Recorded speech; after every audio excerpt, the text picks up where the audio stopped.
That's how all these people started. And I guess that's kind of ironic because I'm talking, and at this point, I'm going to um, and Morris, when you get your audio situation ready, you can raise your hand again. Hello. Hey, how you doing? Pretty good, man. How are you? I'm doing well. Good. Awesome. So I'm not a debater. I'm not a chemist. I'm not none of this, right? So this is something. This subject has kind of just popped onto my radar, and I just happened to have some questions. So I saw that this was in my YouTube subs, and I clicked on, and here we are. So Awesome. it's really nice to meet you, man. It really is. It's a pleasure to speak with you, dude. I'm really excited. So, all right, my first question. Um, uh, so you're doing this project kind of like out in the wilderness. You're like building a van, a bus with the project is going to be in there, and it's all kind of homebrew, right? We can agree on that. So I really want to understand what makes what you're doing different, like in terms of the actual, like the true meaning behind it, right? Like the development of the technology, right? I think that's what you're doing, right? You're just trying to develop the technology to make this more efficient, so that this can be right. We can agree on that. Yeah, essentially. Okay, so what makes what you're doing, a homebrew project, different from multi-million-dollar companies who spend millions of dollars developing this technology and hiring researchers and scientists with extremely high salaries, versus Kickstarters and volunteers in a deodorant fund? Yeah, that's a great question, and it makes a lot of sense too, because it's essentially kind of thinking like, well, how in the world could I ever do or come up with something that these multi-million-dollar funded projects can't? Yeah, like you don't have any like degrees or certification or any real experience as far as I know, right? Right. Yeah, I'm self-taught. I'm only Yeah, you're a self-made certified. man.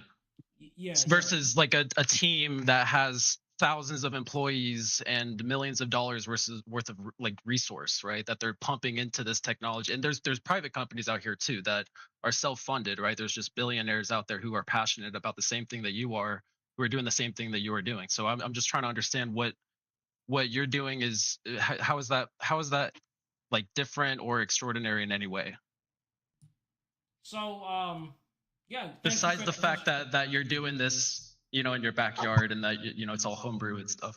Right. Right. Yeah. So, in terms Like of in terms of, yeah, well, developing the technology. Go ahead. from that perspective, the relativity of the scale in which I'm doing things compared to what these companies are, it's definitely not revolutionary in that way. In terms of, if we're talking purely about scale, of course, a lot of people see the revolutionary side of it in the sense of being, well, up to this point, we've only ever seen this type of stuff being tackled by these big companies, or people funded and backed in all these ways. But then this individual is going at it. But of course, I think that's that's more of a perspective based versus in actual just the facts. And if we're talking about the facts, I would say one of the biggest advantages I have over these type of companies, or any type of big backed funded operation, is my speed, and the agility. And what that is when you have these really big backed and funded projects, or maybe it's a university study. There's a lot of rigidity. There's a lot of rigidity. So, for example, if this project was funded by investors that wanted to figure out pyrolysis, that's done traditional pyrolysis, right? Well, if in the middle of me researching traditional pyrolysis, I figure out that microwaves are better, I can't just switch the project over, because I have to appeal the original funders, or how the original grant was written for this type of research. Versus, since I don't have that, that's exactly what happened to me. I was doing regular pyrolysis and I realized I think microwaves are going to be better, and I just completely switched to 180. Then I was doing microwaves for a while and I realized, wait, why aren't we powering this off of solar? I just completely switched. Then I made it under vacuum. Then I made it continuous. And so what I have over these companies, they can take. So like, let's say if it comes down to a competition, they're building a microwave pyrolysis reactor, and I'm building a microwave pyrolysis reactor. They will beat me every time, and they can do far more research on their machine than I could ever get out of mine. But what they won't be able to beat me in is if it turns out that there's some particular reason why that microwave pyrolysis reactor could be majorly improved upon. Like, for example, when I first built my first few reactors, they were not under vacuum. But then when I built the last machine, the last prototype, Mark 4.5, I put it under vacuum, and it changed so much for the better, right? I'm able to just do those quick changes, quick 180s, because when you build these machines at huge scales, if you want to make a huge machine and switch it from being under positive pressure to vacuum, it could literally cost millions, because you got to change all these pipes, all these things. So I kind of have that advantage compared to the big funded things of being able to just quickly and cheaply completely change in 180, kind of do this little pioneering and frontiering research into the best approach. And the best advantage I have over research labs that operate at a smaller scale is that I'm in this perfect medium where my machine, so like if you do a lot of research into university-backed pyrolysis studies, a lot of their machines are tiny. So tiny that like they're literally processing like a few chips of plastic. Like they're processing a few grams of shredded plastic at once. That's not actually practical. And so they could do all this research they want on this tiny, tiny thing. Like, as a matter of fact, I'll tell you how small it is. If you do a lot of reading on the microwave pyrolysis of plastic waste research papers, and they're telling you, this university in this country did microwave pyrolysis, they're literally putting shredded plastic into a glass vial. That's how small it works. Okay. Scale, right? And so the minute they try to scale that up, it changes. But I'm at this level where my machines are actually making a practical impact on plastic waste, and it's already at this scale that could be scaled up or scaled down. Okay. I completely agree with you, man. I mean, that's entirely what the homebrew process is about, is having full control over the process and being able to just change things at a whim, not having to rely on hearing back from this person or that person to make a decision on one little thing, right? Right. So I have a couple different rebuttals, right? So we're talking about scale. Let's just say 10x, okay? Let's say a company has 10x the money, 10x the employees, 10x the research power, so on and so forth, okay? Mm-hmm. Now, I work in the semiconductor industry. I'm not sure how it is in other industries, but semiconductor is kind of leading edge in the frontier of tech, would you say? Right? Yes.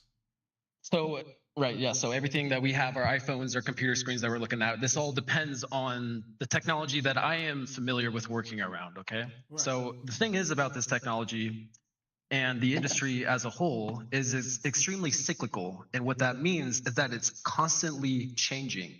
And they hire people called process engineers who their entire job is to speed up the process. Right. So I'm just trying to give some examples to you. You know, they have process engineers, they do have research departments. Another thing is just because they're building something on a small scale doesn't mean that they're not doing anything big with it. They're probably just trying to research better efficiency. Why would they build something ginormous, right, when they could just work with something small? Right. That's what R&D departments do. So, yeah, do you have anything to say to that? Yeah, I just, you know, and the thing about a lot of these companies is that a lot of the R&D is, you know, behind closed doors. So we don't know what they're doing, and we don't know, you know, what's out there. I only know from what I've seen and what I've read. And from my perspective, I just see a huge lack of creative approaches to pyrolysis. Like, it kind of going back to what I was saying earlier. Well, I mean, you can't see the research department, so I mean, you don't really have that point with you. Well, yeah, and that's exactly why I emphasize you don't see all the shit they're throwing at the wall, but we can see all the shit you're throwing at the wall. So I mean, yeah, you have that point. Right, and that's contributing to a ton of research, because what we also don't know and what we don't see is how many points, or not how many points, but how many people are taking my research, my failed and successful research, and doing their own things off of that. So I'm taking an open source approach. So, like, for example, okay, but I mean, let's think back to that 10x scale. You know, let's just have 10x the amount of people doing exactly what you're doing, who are classically trained in exactly the science, the material chemists that are out there, the process engineers who are trying to speed up, and the people who literally dedicate their lives to this, and work with a huge team, and they're doing it for a living, so how is that any different versus somebody who's selling deodorant and getting funded off a Kickstart, Well, it's still massively different It because just seems like one person's just benefiting off of the masses versus somebody who's doing it for the love of the game. You know what I mean? well, I would say it like this. Once again, you Seems have like you're this benefiting tendency- off the masses, okay, whereas well, the let me person if who's a you would research let me engineer getting paid answer- $60K a year, going into his office every day to do what you're doing, but like actually 10 hours a day, Well, yes. Okay. All right. Well, listen. All right. Please let me respond to one point at a time here. So once again, going back to what I was saying to you is, yes, these teams are bigger than me, and when it comes to pinpoint research, of course they're gonna always beat me because they have more funding, they have more minds behind it. But that's kind of the very issue, because when you have such an organization like this, you have 10 organized minds. They have to all be kind of working towards the same thing for it to be most efficient. And so what I'm saying is that's not how scientists work. They're competing with each other. Hey, listen, please. You have to let me talk, right? Because I'm letting you talk, get your point across. I need to at least be able to finish my point so you can understand what I'm saying, so we can have a rebuttal. But just saying, okay. But what I'm saying is they can spend 10 times the amount of money, 10 times the amount of research and time and brain power just to figure out you need to shift, right? That's why pyrolysis has not been a mainstream technology, right? Versus in my case, I'm using way less resources to be able to figure out what needs to be changed, and I'm utilizing the ability of the people to be able to help me understand how things need to be changed. It was people online that helped me put the machine under vacuum. People online that helped me suggest to use solar panels. These people have to stay and remain within a vacuum and an echo chamber because they're trying to stay hidden under patent or secrecy laws, which is kind of ending up choking out their own process, because a lot of these research and development things end up getting their funding cut because they're taking too many years to figure it out, and that's why we haven't seen a lot There's of private companies. There's private companies. So you said that the reason this technology is inefficient is because they're constantly trying to shift and try different processes. That's why the technology is inefficient. It's not because it's not economically or environmentally viable yet. I believe that the process is environmentally viable for sure, if it done properly through microwaves and solar, which is why I'm focused on that right now. Okay. All right. I have one more question. In the couple debates ago, I think it might have been the last debate. I'm not sure, but you were saying that natural gas is a byproduct of your whatever you're making, your gas. Yes, a natural gas alternative. Yes. Natural gas alternative. What is that? What chemical is that? So the composition is based off of course, what's put into the machine. For the most part, you're going to be getting hydrogen, propylene, butylenes, as well as a few other lighter chain hydrocarbons with, usually about around, you're going to have, the range is going to be about like 3 or 4 chains to them. So they're all light chain hydrocarbons because these are hydrocarbons that cannot condense into liquids again. Okay, I'm not a chemist, so I don't really know what any of those words mean, but could you just explain for me, are any of those like necessarily carcinogenic or toxic? So most light chain hydrocarbons are not. That's not usually an issue for those. So when you're looking at things like the propanes, propylenes, butylenes, these are all lighter. So when I say lighter chain hydrocarbons, that basically just means things that are permanent gases, pretty much. And most of the time, they're not. And so the plastic made natural gas byproduct is usually not something that will contain many highly carcinogenic compounds. Because what ends up happening is this, right? These hydrocarbons are such short chains and structures that when it's burned, they burn so cleanly. So, like, for example, the flame the flame that comes off of propane is blue. The flame that comes off of natural gas is blue. The flame that comes off of this plastic natural gas alternative is blue because it's going through nearly complete combustion, meaning that the only emissions are, for the most part, CO2 and water vapor.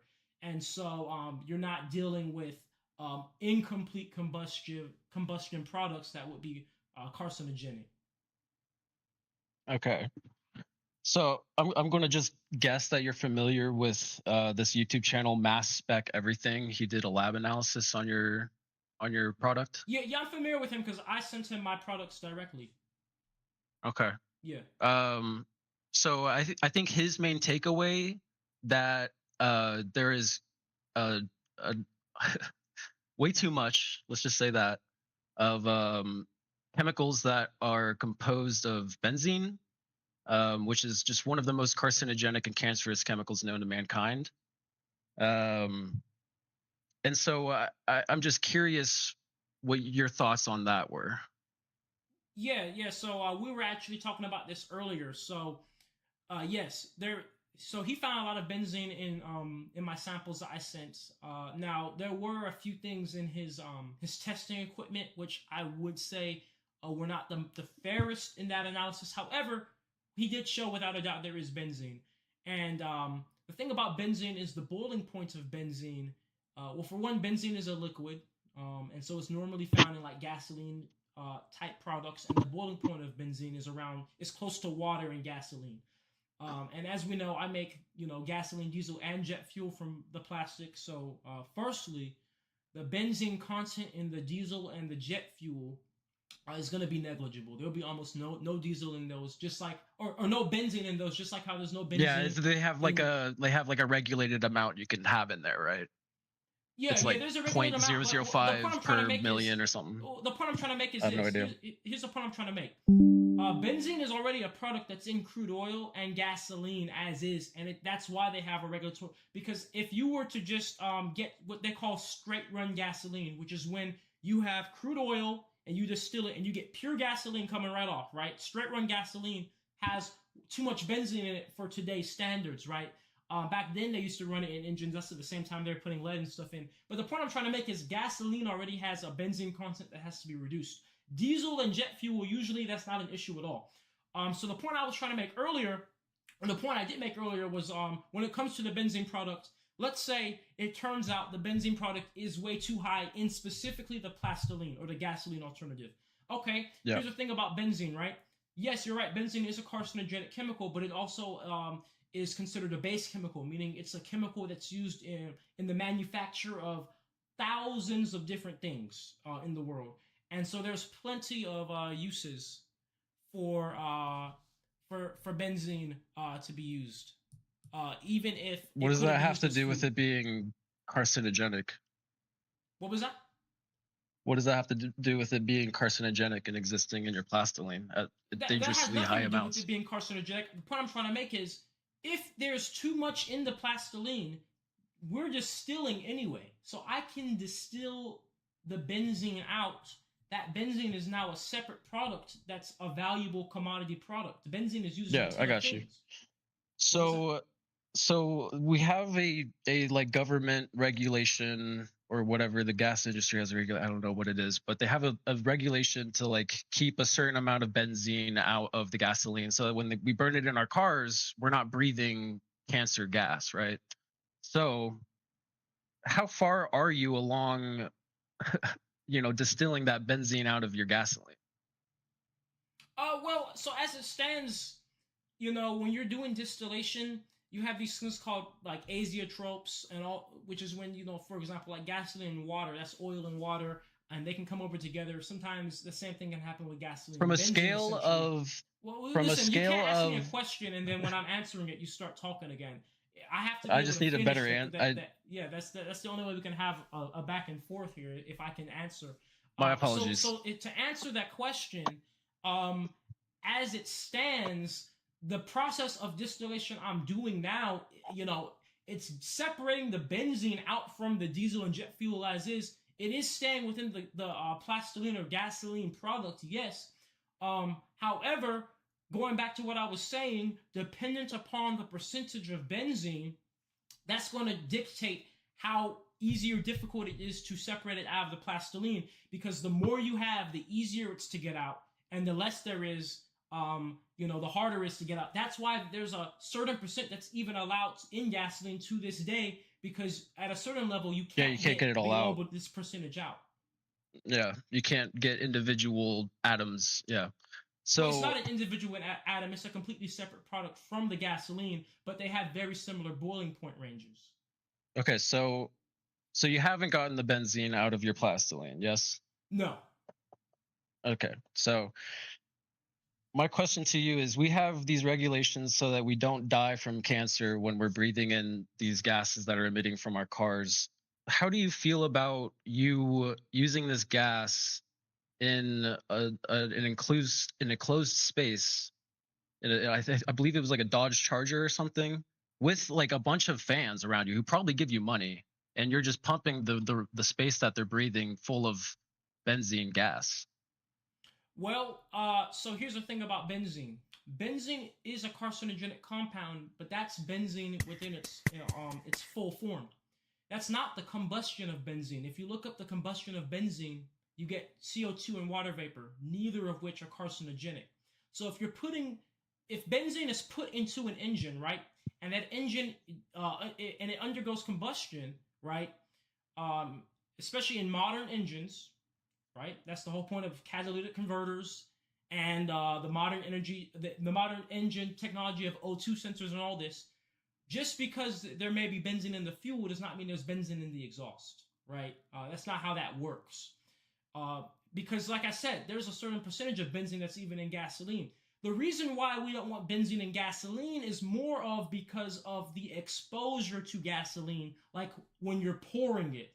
Like, Okay, got you. Yeah. the actual exhaust does not necessarily mean it's going to have benzene in there. Okay.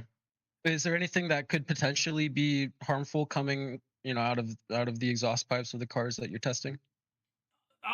Have you tested that Absolutely. or looked into There that at all? definitely could. Just like that, there's harmful things out of any exhaust pipe. You definitely should not have a vehicle in an enclosed space running for long. Yeah, but I mean, I'm talking from from a perspective of, we have gasoline that is very clean and regulated versus plastoline, which is But very that's the thing. not. Gasoline is not very clean. It's not, and gasoline is only as clean as the engine that's burning it. That's why I can put gasoline inside of a cup and burn it outside, and the smoke is black. But if I put it inside of a vehicle with the proper modern engine technology and catalytic converter, you won't see any smoke come from it. Yeah, So but I what mean, I'm saying is it's not made from hydrocarbons. plastic though.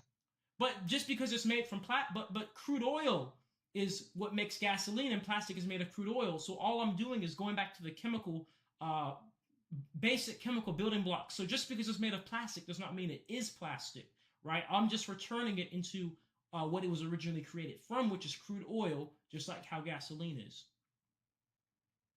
Okay. With a lot of potentially harmful things as well. Well, the point I'm trying to make is when you're in organic chemistry, right, and you're looking at hydrocarbons, the, especially from crude oil.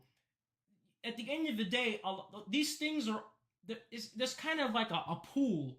So like we have gasoline, but gasoline is not one compound. Gasoline is literally like 1,000 different hydrocarbons that all have a similar boiling point range. Benzene is one of those products. So when I'm making these things from plastic, I am turning the plastic back into crude oil, and then I'm distilling a whole bunch of the similar boiling point ranges that we classify as. What I'm trying to make is, yes, of course, there's going to be some things in there that are more toxic than others, but these are the exact same problems that there's similar boiling point ranges that we classify as. What I'm trying to make is, yes, of course, there's going to be some things in there that are more toxic than others, but these are the exact same problems that we were creating just because it's made from hydrocarbons from the same pool of hydrocarbons that exists, that just happen to have been locked up in the form of plastic, and I'm unlocking them back into a fuel form and a chemical feedstock form. Cool.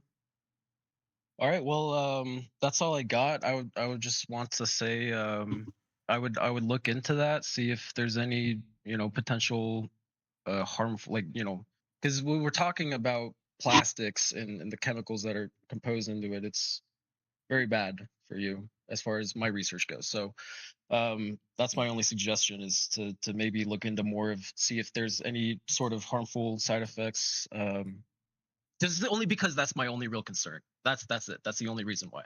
But other than that, it was a fucking pleasure, man. Yeah. Yeah, dude. Good luck and stay safe, man. Hey, absolutely. And this year, once Mark 5 is built, there will be plenty more analysis that will be done on the Yeah, way. dude. So thank you. Looking forward to it, man. All Yeah. right. Take care, brother. Happy New Year. Hey, Happy New Year to you as well, and thank you. All right. Hey, that was a great way to end the night. So we had, I would say that was two good little debates.